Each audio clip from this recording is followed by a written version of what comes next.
Hi అందరికీ నమస్కారం. Welcome to Planimal farm. అన్నా రికార్డ్ చేసావా? ఈరోజు మీకు ఒక చక్కని చిక్కని పాయసం తయారు చేయబోతున్నాం. మహేష్ గారు అయితే ఇంకా అలాగే ఉన్నారా, మారారా? కోట్ వేసుకొని మహేష్ గారా? మహేష్ గారు ఎందుకంటే ఆయన ఇప్పుడు ప్రజెంట్ అనేక టీములు సెట్ చేసుకుంటారు. రకరకాల టీముల్లోనే ఆయన ఇదవుతున్నారు. చెప్పారండి అతనికి రమ్మని రావట్లేదు. ఎందువల్ల? బుర్రట్టు వచ్చి అక్కడ బుర్ర కాదు, మొగ ఏంటి అండి.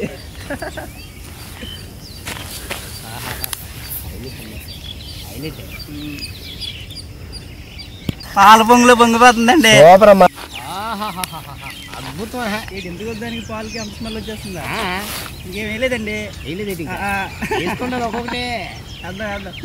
ఇలాగే ఉంటే అవి అలాగుంటుంటే ఇవన్నీ వేస్తే ఇంకెంత స్మెల్ వస్తుందో చూద్దాం ఎలా వస్తుందో. అద్భుతం అయిపోద్దేమో. ఇంకా మంట ఎక్కువ అయిపోయింది, కాలిపోతుంది. మంట ఎక్కువ అయిపోతుందంటే అది చెయ్య బాగా పడతాం. కాలుతుందా? కాలుతుంది అబ్బా, నాకు కాలుతుంది ఇక్కడ. అంటే వంట చేయడం చిన్న విషయం కాదండి.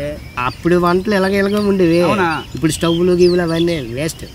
మరి ఎందుకంటే ఇలా పొయ్యితో ఉన్న స్పెషాలిటీ ఇక దేంట్లో ఉండదు. అక్కడ బేసి సూరపేట నుంచి తెప్పించాం కదా బెల్లం. నల్లగా ఉంది, నిగనిగ ఆడుతుంది. అబ్బా స్మెల్ వస్తుందండి, బాగుంటది. మహేష్ గారా?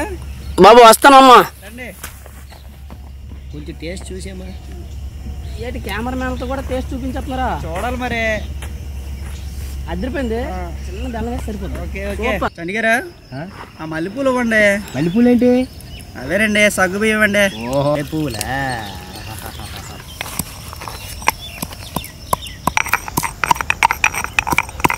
అంత ఫేమస్ అరకులో నూరు చుట్టినవేటే? అన్ని చుట్టేసిన. అయితే నీకే కాదు మన వాళ్ళకి కూడా నేర్పించేస్తా. నేర్పించి సబ్స్క్రైబర్స్కి.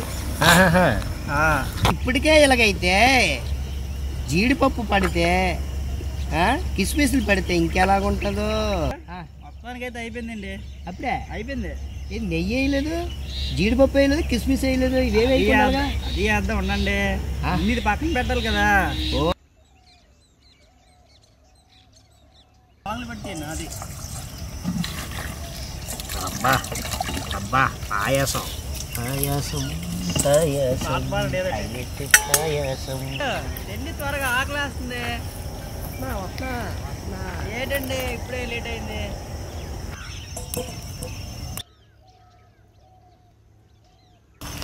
అబ్బాబ్బాబ్బా చూసారా ఎలా ఉందా? మామూలుగా ఉండదు. కిస్మిస్ ఉంటాయి చూడండి. ఉన్నాయి ఇక ఉన్నాయా? ఇవ్వండి. మొత్తానికి అయితే అయిపోయింది. కాకపోతే మన ఆడియన్స్ చెప్పాలి కదా ఏంటి డేస్. కాకపోతే కొంచెం లైట్ ఫ్రై అవ్వాలి. ఇవి ఫ్రై అవ్వాలా? ఫ్రై అయ్యాక తించేద్దాం. నాకు కూడా ఆకలేసేస్తుంది. అదే కదా ఇందాక నుంచి నా బాధ. మన కెమెరా ఉన్నాడు కదా, అతను వస్తాడు మధ్యలో. ఎప్పుడు వస్తాడా అని చూస్తున్నాడు తినడానికి. వస్తాడు, అతను టైం పడుతుంది. అతనికి చూసారు చండి గారా? బాబా గొప్ప స్మెల్ వచ్చేస్తుందండి. ఇప్పుడు దీంట్లో వేసేయడమే.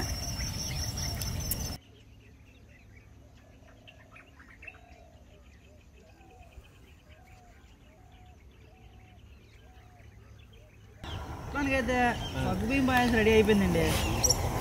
చూసారు కదా, జీడిపప్పు వేస్తారులేండి, కిస్మిస్ కూడా వేస్తారు. ఫేవరెట్ కదా, ఫేవరెట్. మొత్తానికి అయితే ఒకసారి టేస్ట్ చూడండి ఎలా ఉందో. ఏంటి ఎలాగిచ్చా స్పూన్? ఏది తినేయండి అలాగే. కుక్క నాకేలేటి ఒకసారి ఇలా అడ్జస్ట్ అయిపోండి. ఎలాగుందండి? సూపర్. బాబా అదిరిపోయింది ప్రసాద్. నాకైతే ఇచ్చా బాగుంది. జీడిపప్పు వేసుకోండి. అయ్యో అయ్యో అయ్యో తినండి. ఇప్పుడు కాల్చిక చెయ్య. నాకైతే చెప్పా బాగానే ఉంది. సబ్స్క్రైబర్స్ చెప్పాలి కదా మరి. అక్కడికే వస్తున్నానండి. సబ్స్క్రైబర్స్ కూడా చెప్తాను. దానికైతే సగ్గుబియ్యం పాయసం అయితే రెడీ అయిపోయింది. మరి సగ్గుబియ్యానికి కావాల్సిన ఐటమ్స్ ఏంటో మీకు క్లారిటీగా చెప్తాను, వినండి. అయితే మనకి ముందైతే ఒక పాత్ర తీసుకుందాం. ఈ పాత్రలో ఒక 1/2 లీటర్ పాలు అయితే వేసుకోవాలి. ఈ పాలు బాగా మరిగిన తర్వాత దాంట్లో ఒక 300 గ్రాముల బెల్లం వేసుకోవాలి. ఆ బెల్లం బాగా మరిగిన తర్వాత దాంట్లో ఒక 100 గ్రాముల సగ్గుబియ్యం వేసుకోవాలి. సగ్గుబియ్యం మిశ్రమాన్ని పక్కన పెట్టి మళ్ళీ ఇంకొక పాత్ర తీసుకొని ఆ పాత్రలో నెయ్యి వేసి నెయ్యి బాగా మరిగిన తర్వాత జీడిపప్పు కిస్మిస్ బాగా బ్రౌన్ కలర్ వచ్చేంత వరకు ఫ్రై చేసుకోవాలి. చెప్పాలి కదా, సబ్స్క్రైబర్స్కి ఎందుకు చెప్తానండి, ఆల్రెడీ వాళ్ళు చూసేశారు కదా. ఇప్పుడు అంతా ఏ జనరేషన్ అండి, ఫాస్ట్గా ఉంటుంది. అబ్బా మొత్తానికైతే వంట అదిరిపోయింది. Okay, thank you sir. మన ప్రేక్షకులు సబ్స్క్రైబ్ చేసి మమ్మల్ని ఆశీర్వదిస్తారని మేము కోరుకుంటున్నాం. ఓకే చండి గారు, సబ్స్క్రైబరే కాదండి, ఆ పక్కన ఒక గంట ఉంటుందండి, అది ఉంటుంది, గంటలు లాగి పెట్టి కొట్టమని చెప్పండి. అదైతే చేసేయండి అబ్బా.